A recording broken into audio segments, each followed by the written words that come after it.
sense of separation, identity versus identity. Awareness is life. Life is awareness. Cleave wood, I am here. Lift a stone, I am here. I am life, being the I that is I. Without awareness, life, there is no thing, and no one to be aware of no thing. The realization of one true identity as awareness precludes one being beholden to the things in awareness. Fear is awareness hidden in perceived darkness. As light shines, seeming darkness disappears, as it was never real in the first place.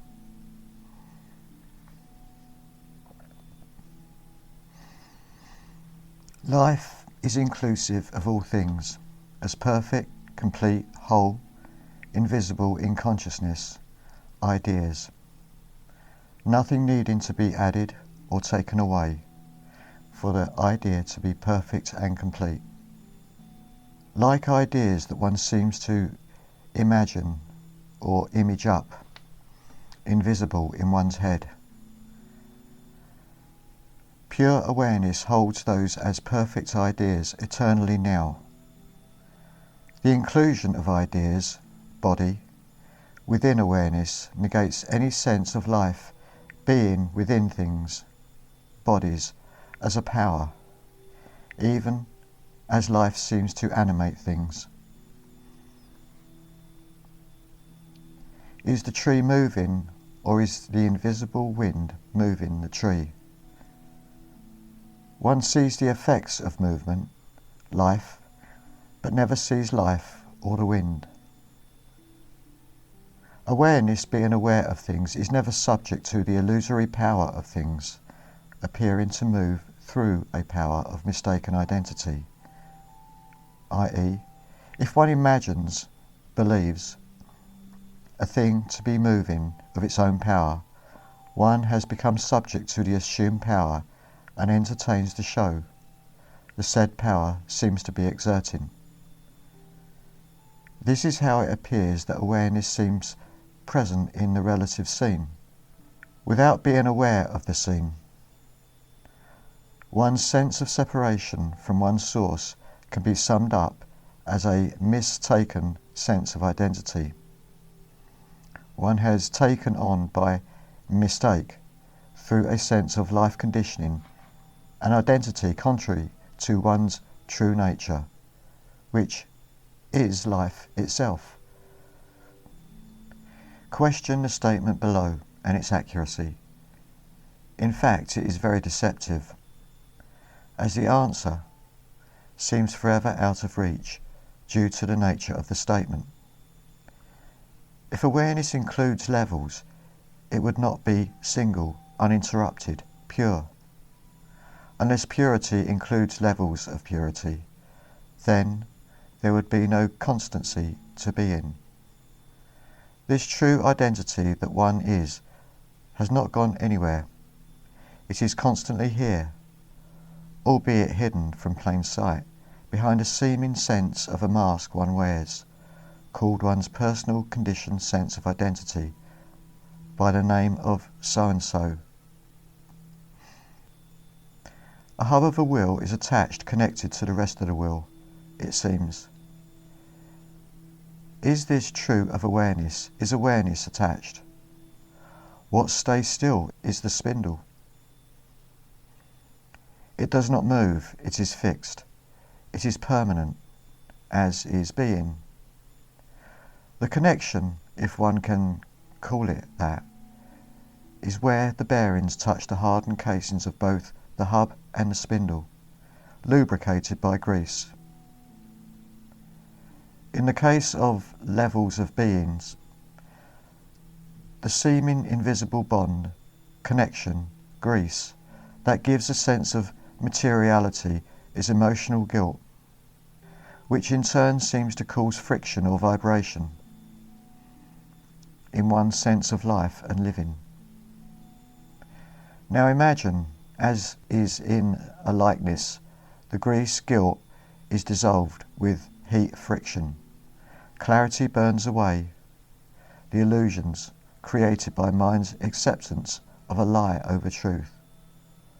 The bearings would shatter and the will mind collapse, leaving what has always been present, conscious awareness, unmoving but always active spirit, as solid as a rock that has not or cannot move, like the spindle. Where there is no guilt, there is only being. Humanhood is a state of guilt. Family is a sense of preserving life, hoping to spawn a little one that outlives one's seeming destined venture back to being. Knowing materiality is an altered state of being, and has no substance thereof, therefore no reality. Like a dream one had last night that one thought was so real. Picture the example of the bicycle wheel spinning in movement.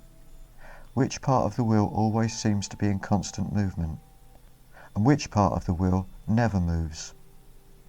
A term, the wheel of life, comes to mind, to describe one's experience through time, be that in this present sense of incarnation or any other sense of past life incarnation in time.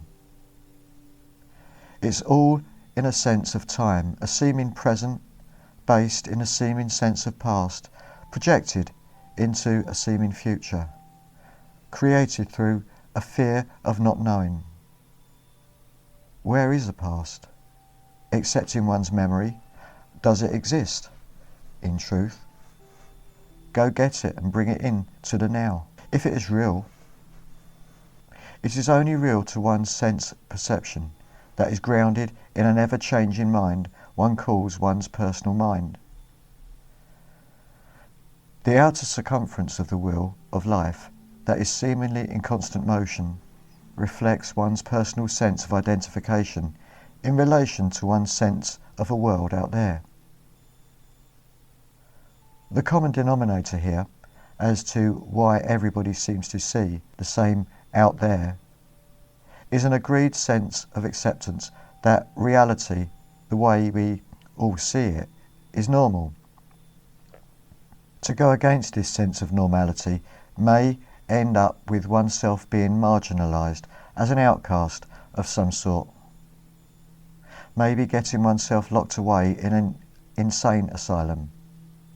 The question now may arise, who are the sane and who are the insane? The only power beliefs or things have is the power one bestows upon them.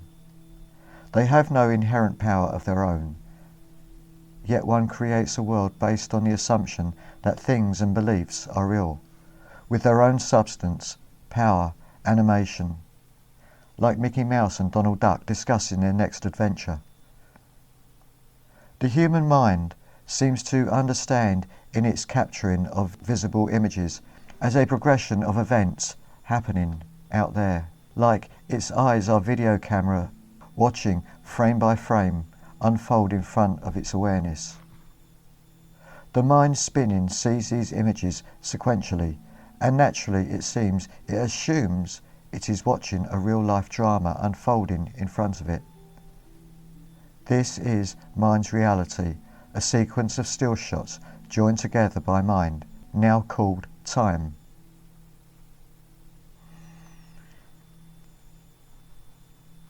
While experiencing the outer circumference one calls one's mind, all activity seems to follow an unquestioned logic that in an insane sense seems to follow one step after another.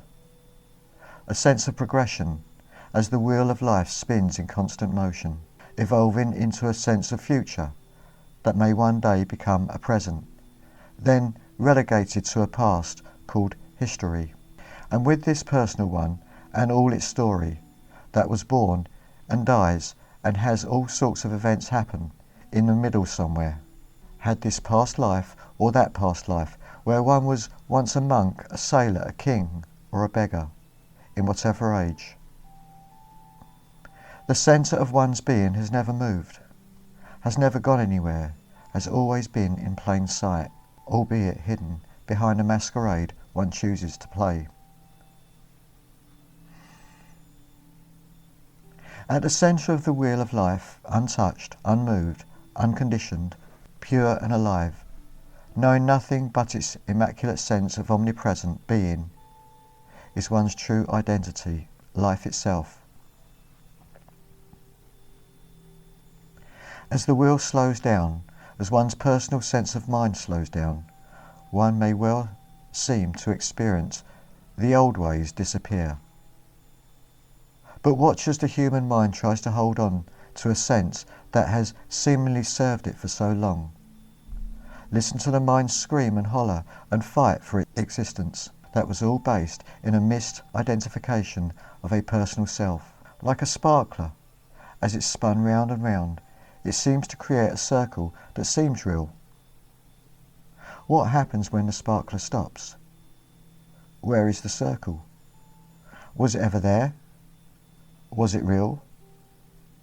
How real is one's personal mind that is forever changing, spinning like a fire circle, created by a sense of fear of outer movement called time-space? A bicycle wheel is held firm as a stationary point called the spindle. Without the stationary point of the spindle, the wheel would not be able to function as a wheel. The spindle, one's anchor, one's centre of being, is a permanent point, unaffected by the ego motion of the mind, that spins, sometimes uncontrollably. The centre of being, one is, being, always, here and now, does not judge any sense of personal mind, as it knows not of that which it is not.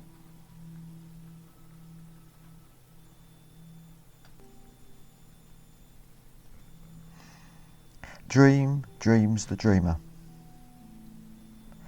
Thinking is a seeming, altered state of conscious awareness that everybody agrees upon as being normal, an agreed reality called time-space.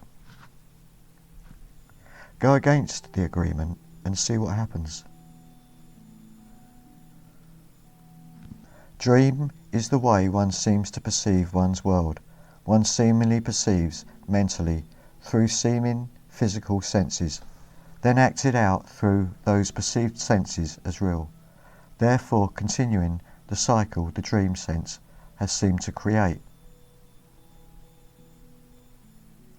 Dreaming is the acceptance that what is perceived through these senses is reality.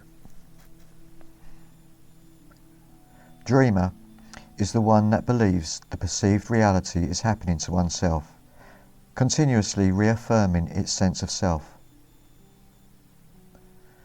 Consequently, it seems, dream is dreaming a dreamer, although whilst believing one is awake in a seeming illusory state, one will deny this seeming sequence of events vehemently, to the degree that one has vested interest in its illusory state.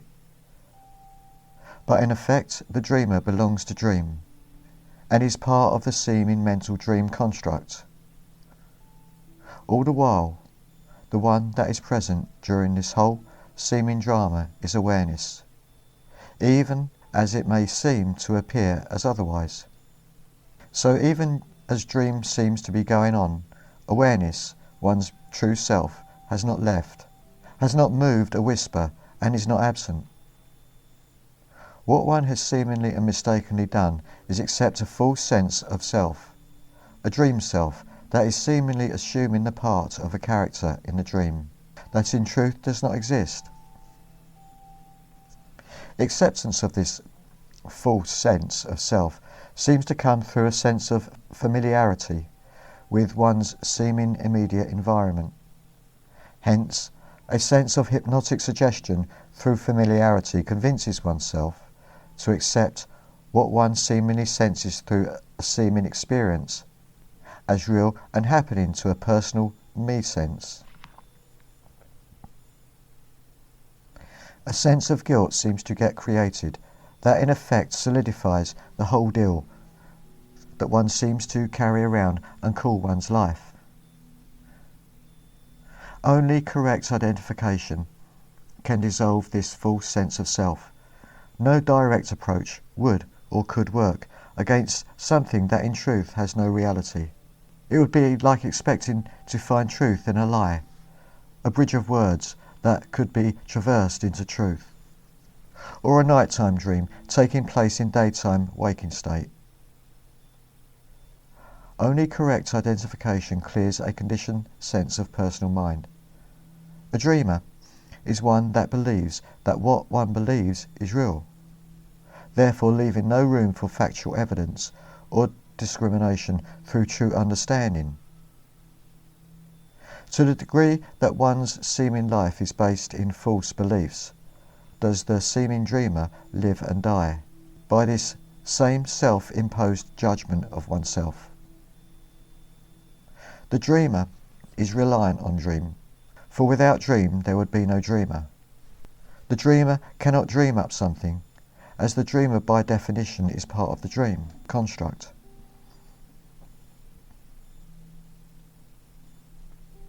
The character of dream is dreamed up alongside the construct of dream. So who is aware of the dream? Awareness?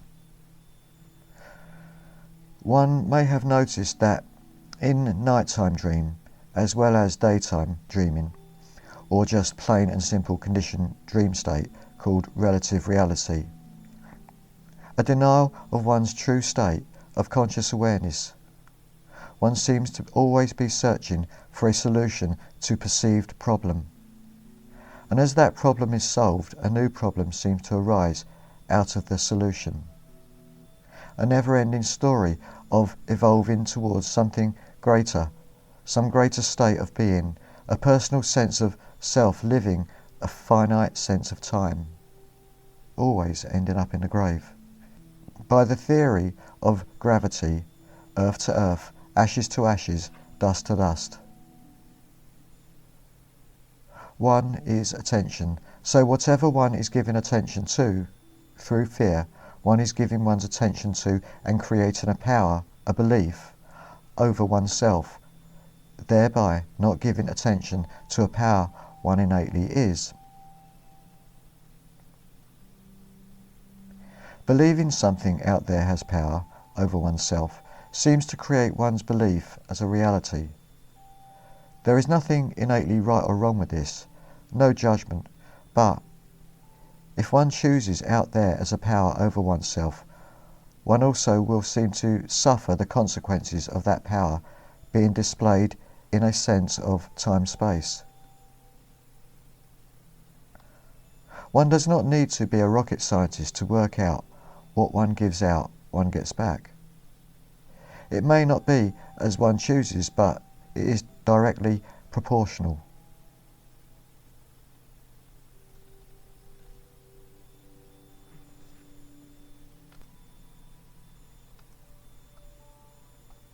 Judgment. Judge not, lest ye be judged. C.J. Simply put, as one judges oneself, a situation or another, one sets up that judgment as a benchmark within one's own personal sense of consciousness.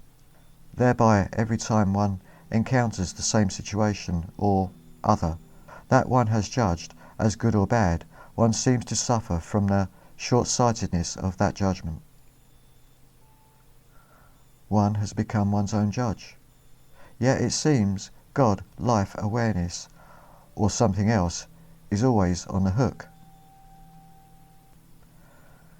Through a sense of life conditioning, one's interactions with one's world may have led one to judge one's life according to one's environment, life conditioning, past judgments, emotionalisms, and the extension of that created environment. Social acceptance requires certain norms to be met. Therefore, without looking at ramifications of where that norm will end one up at, one may, more often than not, without question, compromise one's inner values. Leaving oneself questioning one's judgment in the particular instance.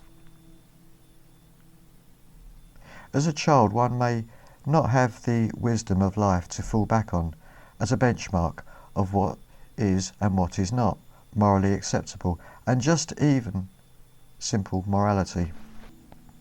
A child may not have the experience of life in understanding any sense of right from wrong. The child, therefore, is reliant for his or her parents or guardians to be there as a just guide. As a child grows through the early years, for most part, if there is no just moral support for the child, he or she would have to learn to rely on their own intuition as guidance. The child would have to adapt to circumstances, thereby relying on their own senses of critical thinking, which may very well be limited due to circumstance. Not always has one made the correct choice. Assumptions and presumptions that may well have weighed in disproportionately.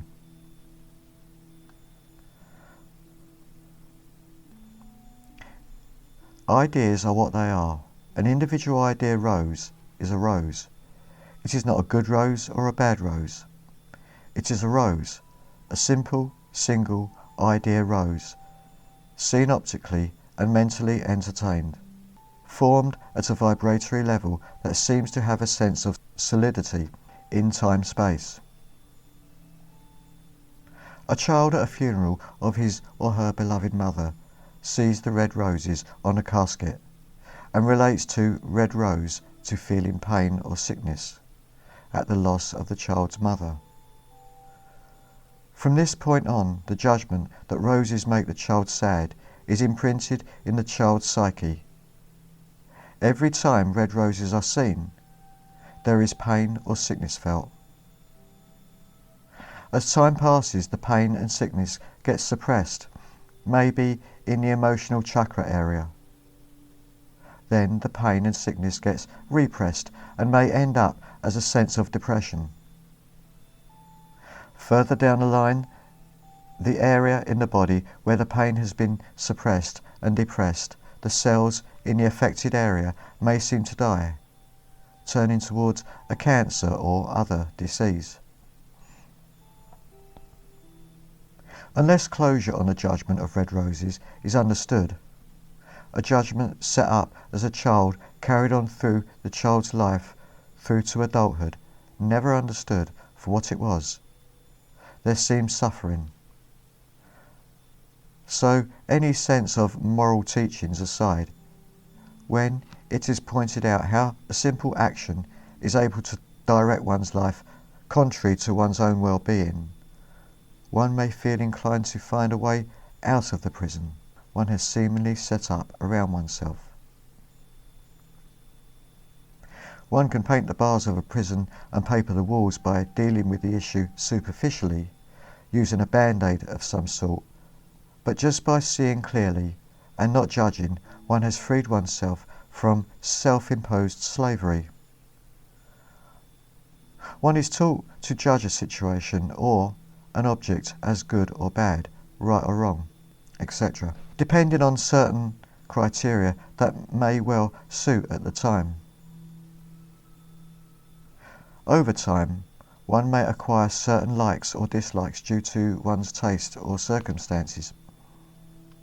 The problem here is shit is forever changing that may not be in tally with one's own personal priorities or tastes. Trauma, any kind of trauma, is fear, held in place through a sense of guilt, holding a judgment of a memory in place. The sense of guilt as an emotionalistic glue held as a negative energy within one's emotional chakra, reinforced by lower chakras unable to get fully grounded due to the trauma believed as being real. By running from, avoiding or denying a sense of fear, one attracts it, much like a magnet. The negative is attracted to the positive. Oneself being the positive, the perceived sense of fear the negative. In the case of fear, it wants to be faced, it wants to be cleared, it needs to be reconciled, which comes from closure, from seeing fear for what it is not, and what it is, an illusion. On the other side of the perceived illusion of fear is clarity, clear seeing.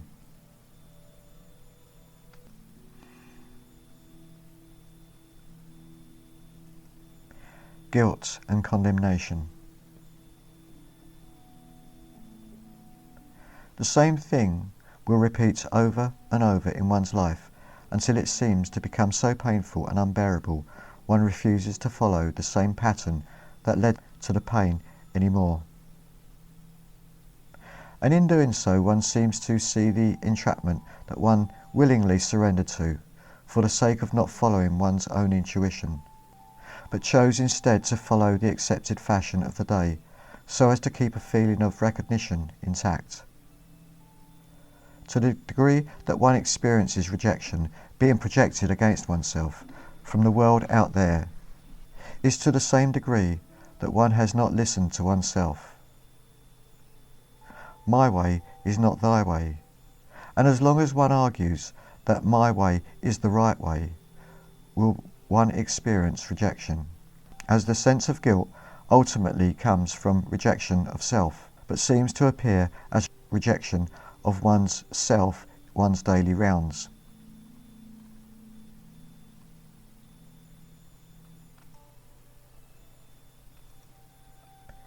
Resentment. Resentment is a state of self-denial, being sent back to oneself by another. One that knows oneself can tell another of their faults, as there is no accusation, no condemnation, no guilt, for one is acting from love.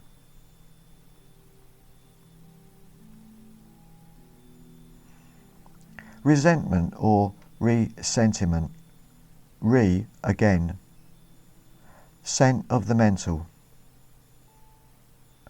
Doing something for another for sentimental reasons is not now. Living in the present moment. One seems to feel a sense of guilt towards another when that other informs oneself of what one already knows. This can seem to come in a multitude of different appearances, circumstances or scenes, but the premise is always based in a sense of self-denial. The micro of the individual represents the macro of the universal collective whole. Seeking the answers from another is a denial of oneself, an ill-informed admission that one does not already know. This is felt magnetically in the auric field of the other and sent back to oneself, hence resentment. The mental sense of guilt sent back to oneself and appears in the form of the other resenting oneself in return to the initial denial of oneself that one has signalled out to the world. Just by virtue of seeing oneself as something separate within and from awareness, does one resent oneself. It is the seeing of something, body, idea, thing, as a separate entity with life of its own that seems to cause the resentment. There is no resentment apart from this. Clear seeing cancels out the seeming problem. Resentment seems to be very fundamental to one's seeming separation, a sense of guilt that I am separate from myself, then seems to bring on resentment.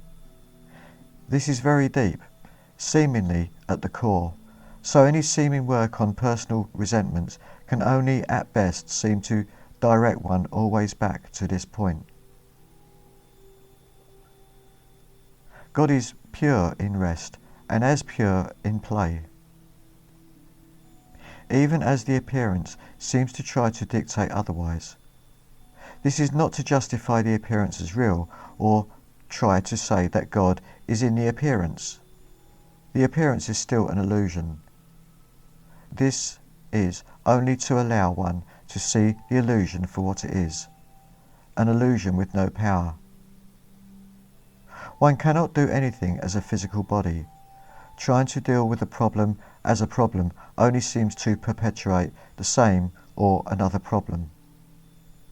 The physical is illusory and is a sense of separation in itself.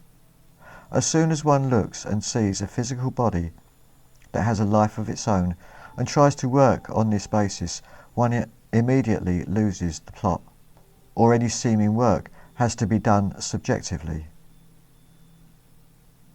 One is working in the illusion of finiteness, limitation. Working in a limitation seems to carry with it a never-ending story of time, where there is no passing place between the two, no bridge to cross to understand unlimitedness. Time is just a reference point that mind seems to create to justify its ability to exist. Without this mind scheme, it would have no basis of reference. As time is only an illusion in itself that has no true reality, one finds that the ego or mind is just illusion built upon illusion. To try to keep one locked in an intellectual mind game, therefore keeping oneself away from one true reality. The seeing of separateness is a denial of myself, and seems to cause a sense of resentment just by virtue of it seemingly happening. So in truth there is no resentment, no sin. As one sees reality, there is an immediate forgiveness of oneself. On the seeming level of humanity or illusion, there is only an illusion to work with, which is a waste of time. So, no matter how much emphasis is put on the trying to change the appearance, the only real solution is to keep thy mind stayed on thee and know the appearance has no power.